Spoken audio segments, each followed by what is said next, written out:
Welcome to this episode of $1,000 Car Guy. Today we're going to be replacing the rear hatch struts on your 2010 to 2013 Kia Soul. First thing you want to do is find yourself some way of holding up the rear hatch. It doesn't have to be a grabber for getting mangoes, but this one works. Once the hatch is supported, you're going to take a flathead screwdriver, put it inside, take this little clip out or make sure that it can't be attached. Go ahead and do the same for the lower assembly.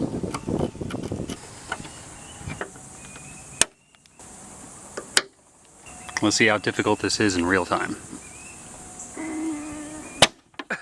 Okay, we got it. I'm actually surprised how nicely bundled the new ones came. I will have a link in the description below if you want to get a set for yourself. They were 20 bucks for two.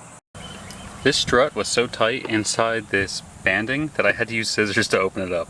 We're going to take our new strut, make sure that it matches the orientation of the other side, and hopefully just pop it right on. This one, we're going to have to lift up the hatch and install it at the same time because I don't have the finger strength to compress it. Okay, let's go ahead and replace the other side.